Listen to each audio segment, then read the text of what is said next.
Hi guys, welcome back to the channel. Bleach episode 10, the animation. Oh dog, off the bat.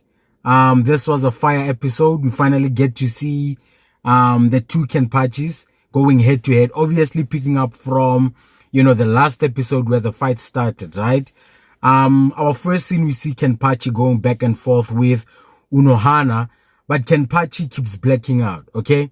So in the last episode, I thought this blackout was maybe a function of, him having been stabbed. The pain was severe or something like that. But he's actually, falling into his memories. He's just randomly blacking out while fighting with Unohana. And as the battle unfolds, I thought that maybe Unohana is using some kind of power on Kenpachi, right? And then he says that this is actually bringing back memories.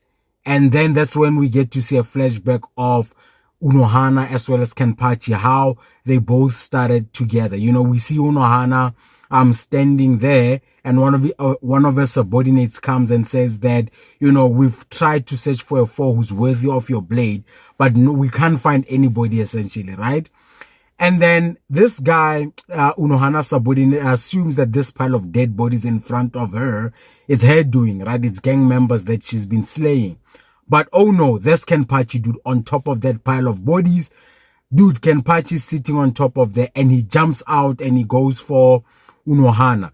They start a quick fight, and Kenpachi manages to land a blow in Unohana. So that's the scar that we saw on the previous episode, where Unohana says that every time she sees Kenpachi, that scar starts to hurt, right?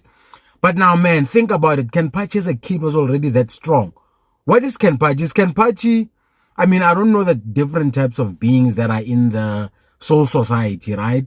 But Kenpachi can have been, a human, dude. At that age, he was already stronger than somebody like Unohana, a captain, dude. That's raw power right there, like sheer power, right? And it sort of speaks to, the gamble that, Shunsui made, right? To say that I'm willing to lose Unohana, for somebody as strong as Kenpachi, because arguably, dude, Kenpachi is the second most strongest Soul Reaper. I would like to see somebody make the counter argument at this point. A kid who manages to be stronger than an actual captain, bro. And the bloodthirst. Kenpachi is just bloodthirsty. Where was he born? What kind of torment was he subjected to? As much as we see this background of Kenpachi, we need more insight to understand what, this kid went through to be this bloodthirsty and also be and have this level of strength. Now, the crazy thing for me is how twisted and how poetic this fight scene is with Kenpachi, right? Even in the flashback, Unohana speaks about how she's never felt such unparalleled joy from fighting, and she would have never have thought to find that kind of joy from fighting with a child. Think about how crazy that is. And then from the onset, Kenpachi was stronger than Unohana, and how he also felt that kind of joy for the first time in his life, to a point whereby he had to lower, his strength. He had to chain himself. He had to lock away his raw strength so that he doesn't kill off Unohana, essentially, and that he can continue to live on and experiencing this level of joy of fighting. Man, that's insane. That's insane, bro.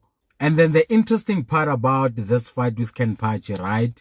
As we have in the flashback and the back and forth between the two, is that Unohana explains that Kenpachi, obviously he suppresses his power so that he never loses that joy of fighting, right?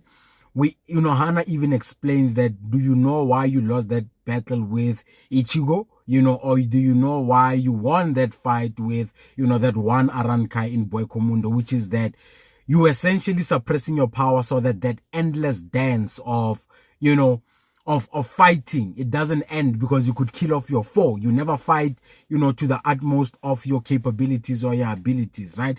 Which now makes sense, because one of my criticisms with Kenpachi, previously was that how could he have lost to Ichigo on the bed? At that time, Ichigo didn't even have, his Bankai, right? But now it sort of makes sense to say that Kenpachi only gets as strong as his foe at the time, right? To sort of have that dance.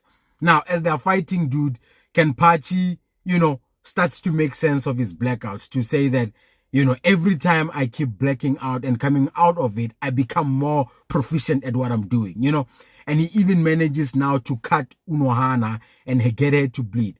Now, Unohana, dude, flexes to say that you do know why I learned Kaido, right? Kaido, what is Kaido? Is it the ability to heal? Interesting, because I'm thinking of One Piece now, Kaido. So Unohana, dude, obviously her specialty is healing herself.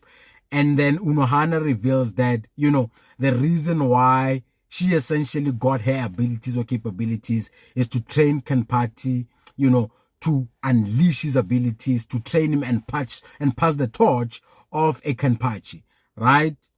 So after Unohana explains to Kenpachi that you know why I mastered Kaido, right? We finally freaking get it, dog. Bankai, right? We finally get to see Captain Unohana's Bankai, which I thought that it would be similar to Miori's powers, right? Which is that their Bankai sort of takes the form of a living creature, right?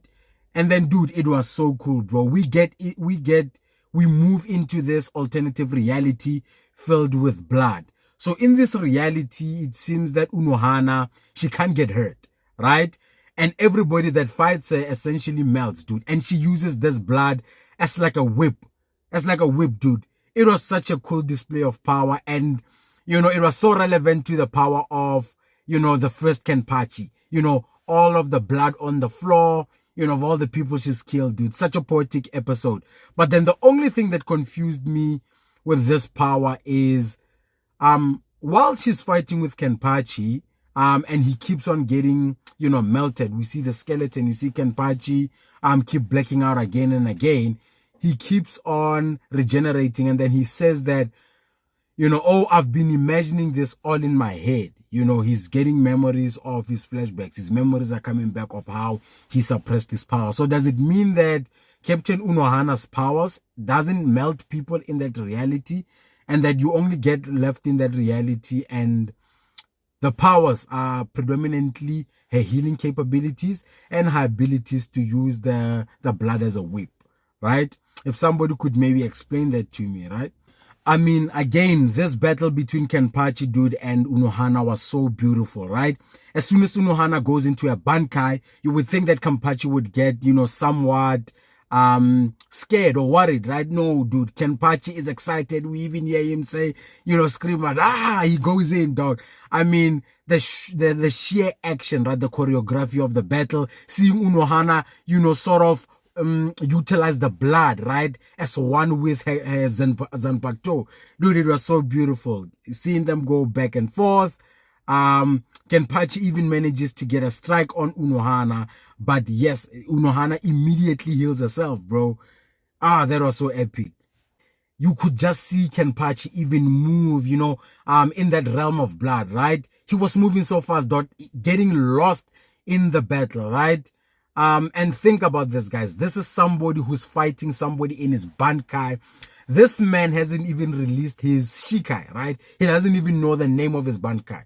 So, of his sword. Just think about, the level of power Kenpachi is going to unlock once he manages to get there, right? Unohana, dude, goes on the defense. We get to see her use, that blood as a whip, right? To sort of conjure up some form of a shield around it. But Kenpachi keeps going. This man is even getting, melted, right? Melted to the bare bone. Oh, man, it was such a cool shot. But again, I don't know if this was symbolic or an actual function of Unohana's Bankai, right? Actually melting away the flesh of him and Kenpachi. Then, of course, Kenpachi manages to, deliver the final blow to Unohana, and then Unohana then admits that, or reveals that her purpose was to actually train Kenpachi, right? To be comfortable, to release, his Zanpakuto, essentially, to learn its name, bro. And then we see, Kenpachi holding Unohana. fearing that, you know, he will never experience the fear of fight. I mean, the joy of fighting with somebody who is as capable as him, right?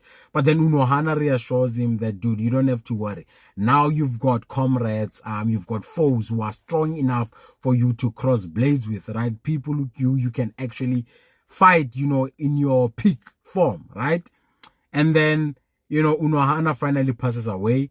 From a military perspective, again, I still maintain that this is not good, right? Irrespective of the power that Kenpachi is getting, dude, what are we going to do with the medical ninjas? I hope there's somebody who can replace Unohana, who tactically, right, will be able to fill in that role. And then, as Unohana passes away, we hear this voice calling out to Kenpachi. And of course, that's Kenpachi's Zanpakuto. He says that I'm the one who's always been with you from the onset, you know. And yeah, that's his Zanpakuto. I mean, even before Yachuru, right? Kenpachi has always been with his Zanpakuto, but he doesn't even know its freaking name. So quite a great development. I want to see where this takes us. So Ichigo and Renji finally make it to the next island, the island of the Blade God. And from the onset, they meet, you know, this guy, quite a character, very hyped up guy, seems to love the ladies, of which now we find that it's actually not the ladies, it's the Zanpakuto, right? So with him, they sort of take like a personified form. They become actual people, right? Which is true to form, right? If you think about somebody with that power, things like swords would actually become real human beings, right? Then Ichigo and Renji are then thrown into, you know, this training ground, and that Tsukuyoru essentially says to them that they don't love their Zanpakuto. That is why, you know, they were able to get destroyed in the manner in which they were done, right? So essentially, the guys are going to have to fight what is called Asauchi, right? So the Asauchi is Zanpakuto that are given to, you know, new squad members when they join the 13 Court Guard. So every one of the guys, when they start out with their respective squads, they are given those Asauchi. So name temporary Zanpakuto. So as they practice and they get stronger and they climb up the ladders, then they get to imprint their souls. And then I'm assuming then the Asauchi then transforms or elevates to the next level, which is that they become Zanpakuto, which are specific to the user. So he leaves them in there, and the guys get to fight with the personified versions of the Asauchi, right? And then Renji is the one that actually passes, dude, right? We see Ichigo on the ground, and he lost. He didn't manage to win the fight, and it's not about emotion. I don't know. I don't think he was able to just connect, because I don't think we were given enough context to why Ichigo lost as opposed to Renji. And it's obviously because Ichigo is not a Soul Reaper, right? It goes back to that. And then, dude, this guy doesn't play. He tells Ichigo that, dude, you failed. I'm getting you the hell out of here, right? You are no longer a Soul Reaper. You don't have any Zanpakuto. You're a human. You don't even belong in the Soul Society. Don't come back, right? You need to go learn your grassroots. And then obviously this is what is this? This is obviously telling us that Ichigo has to go connect with his Quincy roots, right? I don't know if he's going to get like a hybrid Zanpakuto, right? Where we've got a version of his Quincy powers, you know, from his mother's side, and his version of you know, the Zanpakuto from his father's side, the Soul Reaper side. We see him back in Katakura town. He's transported back immediately, you know. But yeah, you know, shout out to Renji, dude, for being a Soul Reaper. I'm proud of Renji's progression, dude. He's showing strength. He's getting so much stronger. I can't wait to actually see his now revised version of, you know, his Bankai, right? But yeah, overall, great episode, dude. Having so much fun with Bleach. Hasn't disappointed so far, dude. All the episode 10 out of 10. And yeah, that's it for the review, guys. If you enjoyed this review, please leave a like. Please comment and let me know what you enjoyed about this episode. What was the most epic moment in this episode? Obviously between Captain Unohana as well as Kenpachi. And then for more reviews, please subscribe to the channel. I'll check you guys next time.